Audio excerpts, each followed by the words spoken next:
Hi, my name's Mike Hayden. I'm Design Excellence Lead within Capital Design and Delivery. I've been at Severn Trent for just coming up to 5 years.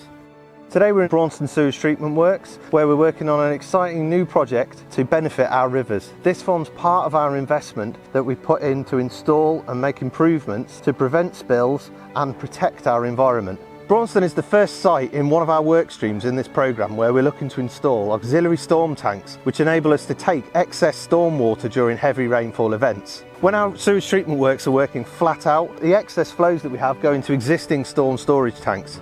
Those existing storm storage tanks now contain a pump in which we take water and pump it from those into the tanks that you see behind us. They give us over 100,000 litres of water capacity. What we do with that additional storm storage is take the water, hold it in there until the event's finished, and then we pump it back into our storm storage tanks, and then that goes back into our works.